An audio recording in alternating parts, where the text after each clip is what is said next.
ہو گیا، صحیح ہو گیا، رہنے دو۔ ادھر سے مائک سنیں گے بھائی جی؟ اللہ کے بعد آمنت باللہ و ملائکتہ، اللہ کے بعد سب سے پہلے فرشتوں پہ ایمان لانا ضروری ہے۔ خدا پوچھتے ہو نہیں پوچھتے ہو؟ فرشتے پر، پھر اللہ کی کتاب پر، تب رسول پہ۔ خدا پوچھتے ہیں ایک نمبر پہ اللہ پہ ایمان لانا، دو نمبر پہ ملائکہ پہ ایمان لانا، اور یہ ایمان رکھنا کہ ہمارے کندھے پہ دو فرشتے موجود ہیں۔ جتنے لوگ بیٹھے ہو سب کے کندھے پہ دو دو فرشتے موجود ہیں، اور سب کا نام ایک ہی ہے، کرامن کاتبین۔ کیا نام ہے؟ اتنا تو پوچھتے ہیں نا بھائی، کرامن کاتبین۔ دائنی طرف والا جو فرشتہ ہوتا ہے وہ تمہاری نیکی جو تم ارادہ کرتے ہو، مثال کے طور پر مولانا شاہ جہاں مخدوم اشرف حسین کا چندہ لے رہے تھے یا ڈاک کر رہے تھے، تو آپ کے من میں خیال آیا ہوگا کہ ہمیں 10 ٹکا دیگو، تمہیں 2 ٹکا دیگو، تمہیں 5 ٹکا دیگو، دیا نہیں ابھی، لیکن تمہاری اس نیکی کو بھی اللہ تعالیٰ فرشتوں کے ذریعے تمہارے نامہ اعمال میں لکھوا دیتا ہے۔ خدا بول گیا نا؟ نیکی کا ارادہ بھی کرتے ہوتے فرشتہ جھٹ سے لکھ دیتا ہے، اللہ کا حکم ہے، اور ایک نہیں لکھتا، ایک کے بدلے 10۔ کتنا؟ قرآن میں ایک کے بدلے 10۔ تو دائنی طرف والا تو یہ لکھتا ہے، اور بائیں طرف والے کو حکم یہ کہ جب تک میرا بندہ برائی نہ کر لے مت لکھنا، ارادہ کرے نہ لکھنا۔ اللہ رحمان الرحیم اپنے بندوں پہ نا، پوری جگہ پہ چلا جائے مت لکھنا، پوری جگہ پہ پہنچ کر کسی بری چیز کو کا استعمال کر لے تو لکھ دینا۔ مثال کے طور پر شراب اسلام میں حرام ہے، اب کوئی شراب پینے کی نیت گھر میں کرے تو گنہگار نہیں ہوگا، چلے گنہگار نہیں ہوگا، دکان پہ پہنچ جائے نہیں گنہگار ہوگا، دکان میں پیالہ ہاتھ میں لے نہیں گنہگار ہوگا، شراب پیالے میں ڈال دیا نہیں گنہگار ہوگا، پیالے کو اٹھا کے ہونٹوں تک لے جاؤ نہیں گنہگار ہوگا، لیکن جیسے ہی مکھ سے لگا کے ایک ٹوٹا بھی مکھ میں لے لو گے اب گنہگار ہوگا۔ تو مجھے بولو اللہ کی کتنی بڑی رحیمی و کریمی ہے نا؟ تم مسجد کی طرف گھر سے نکلتے ہو، مسجد کی طرف جاتے ہو، جانے کا ارادہ کرتے ہو تو نیکی ہر قدم پہ 30 نیکی۔ کتنی؟ 30 نیکی، جتنا قدم۔ مثال تو پر شٹنگا پاڑا کہ دوسرے کونے میں کسی کا گھر ہے، وہاں سے مسجد آ رہا ہے نماز پڑھنے کے لیے، تو سنو جتنا قدم اٹھائے گا ہر قدم پہ 30 نیکی اس کو ملے گی، ٹھیک ہے نا؟ ارادہ کرے گا قدم اٹھانے کا تو 30 نیکی، ارادہ کر کے قدم کو اٹھائے گا تو 30 نیکی، قدم کو آگے بڑھا کے زمین پہ رکھے گا تو 30 نیکی۔ کتنی نیکی ہوگی؟ تو 90 ہو گئی نا؟ تو ایک قدم پہ 90 نیکی تم کو ملتی ہے۔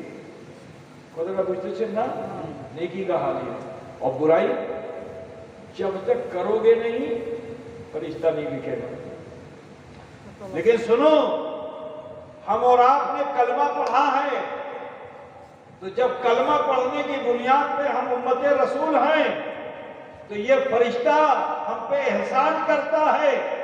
جب کوئی ہمارے سماج کا انسان خطا و بھول کر ڈالتا ہے تو یہ سفارش کرتا ہے اس فرشتے سے کہ تھامن ایکھنی لکھبن نا کچھ انتظار کرے، ہو سکتا ہے کہ اس بندہ مومن کو توبہ کی توفیق ہو جائے۔ خیال کرو تمہاری حیثیت کیسی کہ فرشتہ تمہارے لیے سفارش کرتا ہے۔ کاش کہ ہم اپنی حیثیت کو چین لیتے، اپنی حیثیت کو پہچان لیتے، تو آج ہم اتنے سماج میں کیا بولتے ہیں اس کو، لجت نہیں ہوتے، آج ہم شرمندہ نہیں ہوتے، آج ہم ذلیل و خوار نہیں ہوتے۔ یہ جو ذلت و رسوائی مسلمانوں کو مل رہی ہے، کبھی مسجد بھانگ دی جاتی ہے، کبھی قبرستان اکھاڑ دیا جاتا ہے، کبھی گھر اجاڑ دیا جاتا ہے، کبھی تمہیں کو سزا دے دی جاتی ہے. کیوں؟ کیونکہ ہمارے عمل خراب ہو چکے ہیں. ہم نے اپنی حیثیت کو پہچانا نہیں ہے. مسلمانوں یہ تو تمہارے جیون کی بات ہے. آخری بات اور سن لو. مورر پورے اللہ کتنا مہربان ہے تم پہ، وہ دیکھو. کاش کہ ہماری یہ ہلکی ہلکی باتیں جو میں اپنی طرف سے نہیں کہہ رہا ہوں، صرف اور صرف حدیث کا سارانش تمہارے سامنے میں رکھ رہا ہوں. اللہ کرے کہ تم اسے اپنے دلوں میں جگہ دے دو. میرے وہاں تفریح کا کوئی مقام نہیں ہے. سنو، مورر پورے یہ دونوں فرشتے اترتے ہیں اور اترنے کے بعد اللہ سے دعا کر، اللہ سے عرضی لگاتے ہیں کہ اللہ کی امی آسمان روپرے امی آشبو کی آشبونا. جیسے سٹنگا پاڑا کا کوئی آدمی، مستری، کاریگر، ٹھیکیدار کہیں گیا کام کرنے کے لیے، جب کام شیش ہوگا تو کہاں آئے گا؟ بولو، بقرعید کرنے کہاں آئے گا؟ کام شیش ہو گیا تو واپس آ گیا اپنے گاؤں میں، اپنے سماج میں. تو ہمارا تمہارا سماج اپنی اپنی بستیوں میں ہے. فرشتوں کا سماج آسمانوں میں ہے. وہ وہیں سے دنیا میں آئے، اللہ کے حکم پہ یہ سیوا کر رہے ہیں. اب مانوش مر گیا تو کیسے سیوا کریں گے؟ سیوا شیش. اب یہ نہیں کہ یہاں ختم ہوا تو پھر کوئی بچہ ماں کے پیٹ میں آئے تو وہاں پہنچ جائے. نہیں، اللہ کے وہاں محتاجی نہیں ہے. اللہ نے اتنے کرامت کاتبین رکھے ہیں قیامت تک کے لیے. جتنے انسان پیدا ہوں گے، انسان پیدا ہوگا 2 فرشتے. پتہ گزرے ہو نا؟ انسان جب تک دنیا میں قائم رہے گا، فرشتے رہیں گے 2 لوگ، ایک کے ساتھ 2.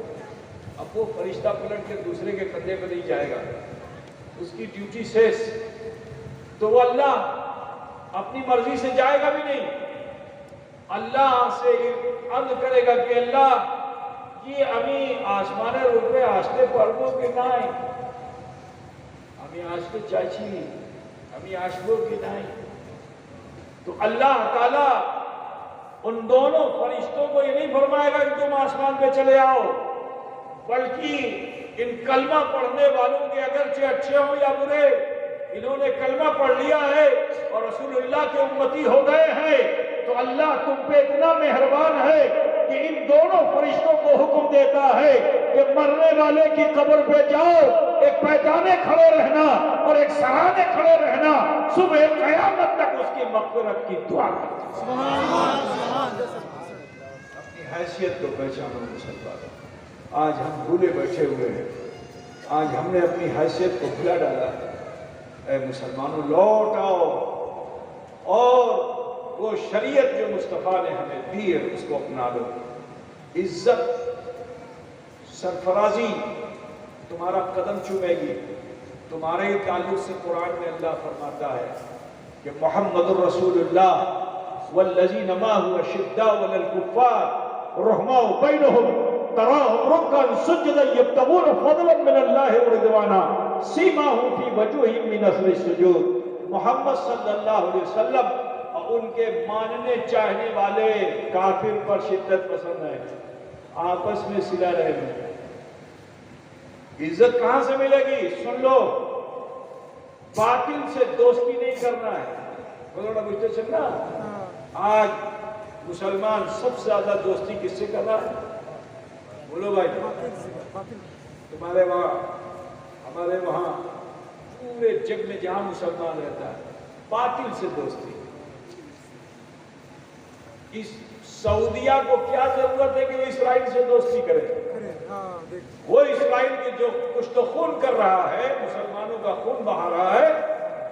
یہ تہذیب ہے آج کی. آج سعودی حکومت اسرائیل سے دوستی کر رہی ہے، امریکہ سے دوستی، جاپان اور فرانس، جرمنی سے دوستی. باطل سے دوستی کا نظریہ مسلمانوں میں قائم ہو گیا. یہی وجہ ہے کہ ہم آج لجت ہیں، ذلیل خوار ہیں. ٹھیک ہے نا؟ اللہ کیا فرماتا ہے؟ محمد رسول اللہ والذین معہ اشداء علی الکفار. محمد صلی اللہ علیہ وسلم ان کے ماننے چاہنے والے کافروں پر شدت پسند ہے. باطل سے کوئی ارادہ نہیں ہے، باطل سے کوئی دوستی نہیں ہے، لیکن آپس میں بھائی چارہ ہے. دکھائی دیتا ہے صدقہ پاڑا والوں، 5 کو جمع کر دو تو